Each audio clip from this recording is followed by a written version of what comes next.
Raya Anis blogs. আজকে blog শুরু করছি নিচের ফ্ল্যাট থেকে, তার একটা কারণ আছে।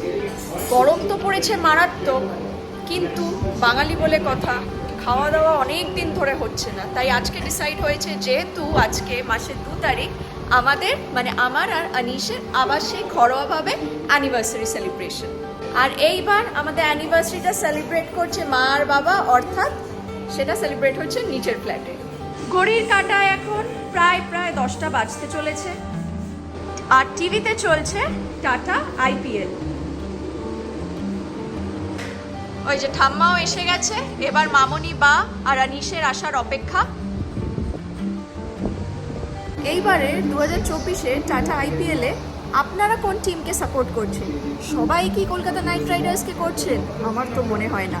সেটা এক্ষুনি কমেন্ট সেকশনে লিখে আপনাদের রায়া আনিসকে জানান যে আপনারা কোন টিমকে সাপোর্ট করছেন আর কেন করছেন। এবার আরেকটা কথা বলুন তো, আমার তো গরমে এই বিধ্বস্ত অবস্থা। আপনারা সবাই এই গরমে ঠিক আছেন তো? বৃষ্টির তো এখনো অবধি কোনো আশা ভরসা কিছুই দেখতে পাচ্ছি না। এই গরমে সাবধানে থাকবেন, আর বাড়ির সবাইকে আর রাস্তার কুকুর বেড়ালদের পাখিদের সাবধানে রাখবেন। জোর কদমে এখন খেলা চলছে, তো সাথে থাকুন, দেখতে থাকুন। এটাই বলবো যে ডেফিনেটলি এই ব্লগটা আপনাদের ভালো লাগবে। এই যে মা অলরেডি রান্নাবান্না তোড়জোড় আরম্ভ করে দিয়েছে। এইখানে হচ্ছে পোটাটো ওয়েজেস, এটা আমাদের খুব ফেভারিট। এই দিকে একটা অন্য রকমের জিনিস হচ্ছে, সেটা পরে বলছি। আর আজকের মেন অ্যাট্রাকশন হচ্ছে ফিশ ফ্রাই। ইয়েস, ভেটকি মাছের ফিশ ফ্রাই বাড়িতে বানানো। ওটা তো আমি ভালো বানাতে পারি বলে ওটাই এইবার হচ্ছে। আর এত গরম থাকার কারণে তারপরে মেন কোর্সে কি বলুন তো, অনেক কিছু ভাবনা চিন্তা হলো। রুটি হবে, পরোটা হবে, ফ্রাইড রাইস হবে, চাইনিজের চিলি চিকেন মিলি চিকেন এইসব হবে।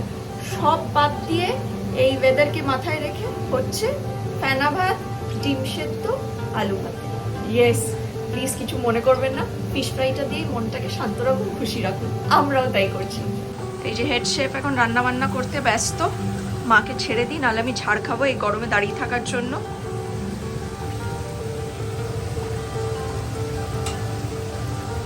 ও আচ্ছা, আরেকটা খবর দিয়ে দিই, এইবার কিন্তু বাইরে থেকে কিনে আনা কেক নয়, মামনি নিজেই বাড়িতে কেক তৈরি করেছে, অনেকদিন বাদে তৈরি করলো। তো ওইটাই আমি আর আনিস কাটবো আমাদের অ্যানিভার্সারির জন্য। বাবাও চলে এসছে বাড়ি।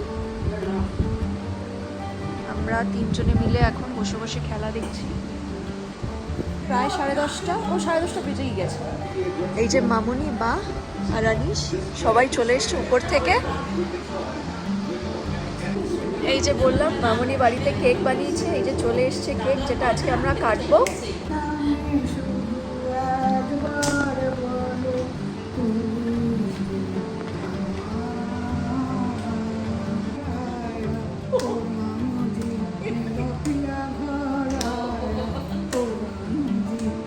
দেখুন ঠাম্মা গান গাইছে আমাদের অ্যানিভার্সারি, ওই 2 তারিখ আমরা যেটা করি তার জন্য।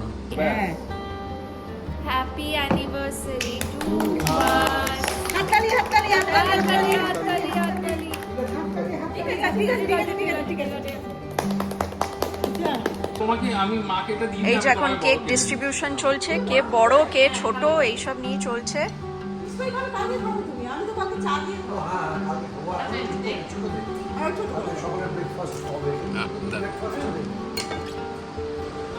এই যে আমার হাতে ফিশ ফ্রাই, এটা তো আগে আমি তুলতে ভুলে গেছি। আর সামনে হলো যার প্লেট তার। চটপট ফিশ ফ্রাইটা খেয়ে নাও। বা হাতেই দিলাম, সবাই সবার ফিশ ফ্রাই নিয়ে নিয়েছে। রাজ আমাকে ফিশ ফ্রাইটা দিল, ফিশ ফ্রাই কিন্তু সেই খেতে হয়েছে, সঙ্গে একটু শশা। দেখুন কেউ কারোর সাথে বেশি কথা বলছে না, সবাই ফিশ ফ্রাইয়ের দিকে বেশি নজর। দেখুন ফিশ ফ্রাই খাওয়া তো দেখালাম, মেন কোর্সটা আমার রাত্রিবেলা মেন ডিনারটাই দেখাতে ভুলে যাচ্ছি। এই যে এই হচ্ছে আজ রাতের খাওয়া। আগেই তো আপনাদেরকে বলেছি, ফেনা ভাত গরম গরম, তার সাথে ঘি, আলু আর ডিম সেদ্ধ মাখা। আর ও এইদিকে সুদূরে আছে আমাদের আলু ভাজা। এই দিয়ে তাহলে করে নিই আজকের ডিনারটা। বিরিয়ানির থেকেও ভালো, সব বাঙালির প্রিয় আর কমফোর্ট। খাওয়া দাওয়া তো অনেকক্ষণ আগেই শেষ, এখন সুবোধ মল্লিকের মিষ্টি খাওয়া দাওয়ার পালা চলছে, কিন্তু আমি ভিডিও তুলতেই দেরি করে ফেলেছি, ওদের খাওয়াও শেষ। ওই পায়ের হাতেই যা একটুখানি পড়ে আছে। এনিওয়েজ আজকে খাওয়া দাওয়াটা তো খুবই ভালো হলো। কিরে খাওয়া দাওয়া আজকে ভালো হলো? হ্যাঁ খুব দারুণ দারুণ। আর তোমার বক্তব্য? খুব ভালো হয়েছে। তাহলে খাওয়া দাওয়া ডান, চলে এসছি উপরে, এবার শোয়ার পালা। তো এই ব্লগের এই পার্টটা এই অবধি রাখছি, আবার পরে দেখা হবে, কথা হবে আপনাদের সাথে। Till then keep on watching Rayanish blogs.